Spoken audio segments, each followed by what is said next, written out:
Hello दोस्तों, मैं Sanjeet once again आपके सामने आया हूँ अपने एक नए टॉपिक के साथ। सबसे पहले I am really sorry because काफ़ी दिन हो गए मेरा लास्ट वीडियो, और उसके लिए I am really sorry because मैं बीच में ट्रैवल कर रहा था। रदर मैं अभी भी ट्रैवल कर रहा हूँ। मैं मिडल ईस्ट में हूँ कुछ काम से, और मुझे उतना टाइम नहीं मिला। And then in the mean time ये इलेक्शन के result and all. So one more point, मैं अपनी तरफ से सॉरी भी बोलना चाहूँगा क्योंकि मेरे जो एग्जिट पोल के प्रिडिक्शंस थे उसमें 3 स्टेट, मोस्ट इम्पॉर्टेंटली यूपी जिसमें 80 सीट्स हैं, वेस्ट बंगाल एंड महाराष्ट्र, ये 3 स्टेट के जो प्रेडिक्शंस थे वो बिल्कुल ही गलत साबित हुए। और I am really sorry for that कि मैंने इन तीनों में गलत आकलन किया। हालांकि और भी जो स्टेट्स थे जिसका मैंने आकलन किया था, ऑलमोस्ट सारे स्टेट्स में मेरे आकलन सही थे except this 3 states. So now अब जब गवर्नमेंट बन चुकी है, prime minister Modi historic third term now India के प्राइम मिनिस्टर हैं after almost 62 years. Prime minister Pandit Nehru first prime minister को ये मौका मिला था थर्ड टर्म। हालांकि उस समय में तो कोई अपोजिशन इस तरह की थी भी नहीं, because the Indian national Congress was the party जो फ्रीडम मूवमेंट से एसोसिएटेड थे। देश का बंटवारा हुआ था और unanimously prime minister Pandit Nehru became prime minister of India, और उनको कंसेक्यूटिवली 3 टाइम ये मैंडेट मिला था। So but after almost 62 years history में ये फॉर्चुनेट किसी और प्राइम मिनिस्टर को नहीं मिला जो फुल थर्ड टर्म के लिए प्राइम मिनिस्टर हुए हैं। एंड होपफुली जितने इंडिकेशंस हैं, मुझे ऐसा लग रहा है कि this third term is going to be again historic. So आज हालांकि मैं आपके साथ स्लोली और भी रेगुलर टॉपिक के साथ शेयर करूंगा regarding the cabinet, the government, how the Modi 3.0 would look like, कैसा होगा, किस तरह के डिसीजन आ सकते हैं, क्या इनके जो अलाइज हैं वो इन्हें सपोर्ट करेंगे नहीं करेंगे, इनके अलाइज इफेक्टिव हैं नहीं हैं, क्या प्राइम मिनिस्टर मोदी अपनी अलाइज की सुनेंगे या खुद की करेंगे। ये सारे जो क्वेश्चंस हैं और ये सारे जो कंसर्न हैं, इसका मैं स्पेसिफिक आंसर ब्लॉग के साथ दूंगा। बट आज का मेरा टॉपिक है ये प्राइम मिनिस्टर मोदी, जो third term prime minister Modi हुए हैं, इनकी लेजिटिमेसी है कि नहीं। Is he has really the mandate to rule the country और गवर्न द कंट्री और becoming the prime minister of the country, और नहीं, इनका मैंडेट फ्रैक्चर है। तो मैं आपके साथ 5 रीजन शेयर करूंगा जिससे you can decide whether this mandate it is really the mandate to govern the country और it's a fractured mandate. So the number 1, BJP seat retention, जो उन्होंने 2019 में सीट्स हासिल किए थे और 2024 में BJP retain 208 out of 303 seats which they won in 2019। इसका मतलब यह है कि 68% सीट बीजेपी रिटेन की है consecutively 2 term. This is a very big thing. So the high retention rate indicates that sustained support for Modi and BJP and suggesting there is no anti incumbency sentiment. इसका मतलब ground पे prime minister Modi और BJP government के against में कोई ऐसा anti incumbency factor नहीं काम कर रहा था, लोग लाइक कर रहे थे। This data shows. Now the second point, close contest, margin of loss. Almost BJP lost several states and several seats like Chandigarh, Hamirpur by narrow margin of 2,000 to 8,000 votes.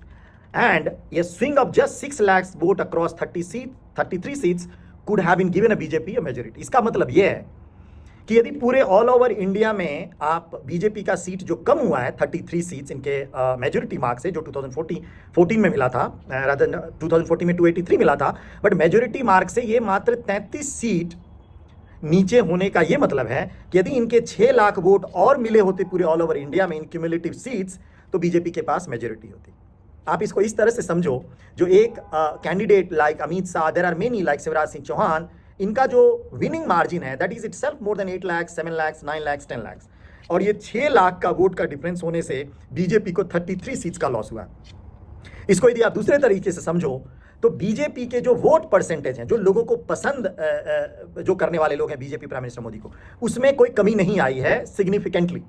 इनके सीट्स में कुछ differences आए हैं और वो बहुत सारे कारण से हो सकता है, और बहुत सारा सीट जो मैंने बोला वो उसका मार्जिन ऑफ विनिंग जो था वो अपोजिशन कैंडिडेट को वो काफी कम था। This is also interesting point. This shows that Modi has not been disliked, और मोदी की पॉपुलैरिटी, प्राइम मिनिस्टर मोदी की पॉपुलैरिटी में कोई कमी नहीं आई है। Now come to the third point. Again मैं ये बहुत लोगों से शेयर कर रहा था, मेरे बहुत सारे ब्लॉग्स में आप जाओगे कि लोग ऐसा कहते हैं कि 10 साल शासन में रहने के बाद, नाउ ये 15th ईयर्स में अराउंड थर्ड टर्म में हम इन कर रहे हैं प्राइम मिनिस्टर मोदी। जनरली दुनिया के किसी भी टॉप लीडर की हिस्ट्री उल्टा के देखो, इंडिया के किसी लीडर की हिस्ट्री उल्टा के देखो, उनके पॉपुलैरिटी में डिप होती है, राइट। एंड इसका मतलब ये है, और ये नेचुरल है। तो BJP north India, central India and waste India में पीक कर गई थी लास्ट 2 इलेक्शन 2014 एंड 2019। और यदि ये मान लेता हूं कि बीजेपी प्राइम मिनिस्टर मोदी की पॉपुलैरिटी डिप हुई है 2014 एंड 2019 में, but the best part of the BJP and prime minister Modi is that इन्होंने न्यू एरियाज में अपने पॉपुलैरिटी को बढ़ाया है। जैसे उड़ीसा में फर्स्ट टाइम बीजेपी की गवर्नमेंट क्लीन स्वीप के साथ आ रही है। उड़ीसा में 21 सीट्स में BJP got 20 seats in Lok Sabha, और विधानसभा में 2/3 मेजोरिटी ला करके उड़ीसा में बीजेपी का फर्स्ट गवर्नमेंट हिस्ट्री में हो रहा। लोग बात नहीं कर रहे। आंध्र प्रदेश में, जिसमें बीजेपी का कभी रूल नहीं था, वहां first time prime minister Modi BJP की party TDP Telugu Desam party के साथ मिलकर आंध्र प्रदेश में ऑलमोस्ट 2/3 मेजोरिटी लेकर के सरकार बना रही है, और वहां बीजेपी ने काफी अच्छा लोकसभा में भी परफॉर्मेंस किया। केरला में first time in the history BJP has got a seat, और उनका वोट परसेंटेज बहुत सारे सीट में मोर देन 24-25%। तमिलनाडु में जो लोग बोल रहे थे बीजेपी का कोई फ्यूचर नहीं है, तमिलनाडु में बीजेपी का वोट परसेंटेज मोर देन 22% हुआ है, और बहुत सारे सीट में BJP is the second largest party in Tamil Nadu. और यदि मैं बीजेपी और एआईडीएमके को कंबाइन मिला दूं तो it has a high chance that 2026 में जब तमिलनाडु का असेंबली इलेक्शन होगा, you might see that BJP and AIADMK could come as a ruling party in Tamil Nadu state assembly. Now come to Telangana. BJP के 4 सीट्स थे लोकसभा इलेक्शन 2019 में, जब लोग बोल रहे थे मोदी हाई वेव। 2024 में BJP has got 8 seats and it has become the second largest party, और उसका मुकाबला अभी कांग्रेस के साथ होने वाला है। So what this shows, it shows that yes, in few states like in Maharashtra जहां बीजेपी पीक की हुई थी, यूपी जहां बीजेपी पीक की हुई थी, कुछ स्टेट में कुछ कारणों से इनका फॉर टाइम बीइंग कुछ सीट्स में इन्हें लॉस हुए हैं। That's a good part that they become much more prepared for their next election. But the best part is for a BJP and Prime Minister Modi is that ये नए areas में जहां BJP का उतना ज्यादा बोलबाला नहीं था, वहां उनका सीट्स और वोट परसेंटेज बढ़े हैं। Including West Bengal, I can tell you that BJP के जो नंबर ऑफ सीट्स हैं वो डिप हुए हैं due to certain reason which I will explain you later, but उनका वोट परसेंटेज बढ़ा है। That's a good sign that जब वो असेंबली इलेक्शन में 2026 में जाएंगे against Mamata, they will be in a fighting mode, and I will explain you later in each and every state that what I believe, what has gone wrong, and what is the strength and weaknesses for the party, and what the future would look like. अभी आप जो most important part है, सो मैंने बताया कि BJP has spreaded in a new area. Now the next important part is the fourth point, which I believe that performance against Congress, BJP lost only 42 out of 92 direct contest against Congress.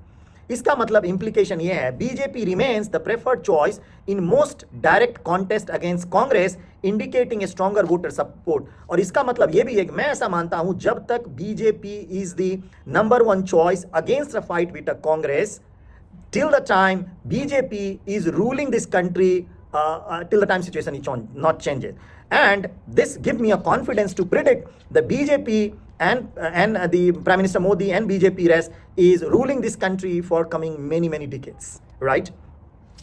So I explained to you 5 reason. Voter support in South has increased a lot for the BJP, and states and union territories में almost BJP achieved majority support in 3 union territories and 7 states compared to Congress 2 UTs and 1 state. So यदि मैं overall इस total vote को all India level पे बताऊं, जो voting हुए थे उसमें popular vote support BJP got around 23.59 crore and Congress got 13 crore. So still BJP vote in all over India is almost double than the Congress. इसका मतलब यह है कि popular votes underscored BJP strong national support base and women dominant constituency. BJP won 18 out of 22 constituencies where women voter exceeded men by 10%. This shows that the BJP has a strong support among women voters in a key constituencies.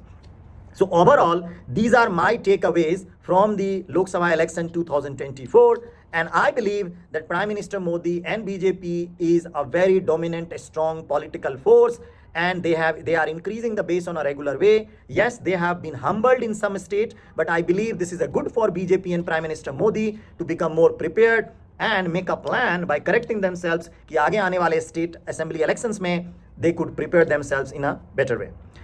मेरे इन विचारों से और मेरे thought से you might be agree, आप सहमत नहीं भी हो सकते हैं, but if you want me to continue develop this sort of content, Please like, share, and subscribe. And till the time, take care of yourself and keep continue watching to my channel. Thank you.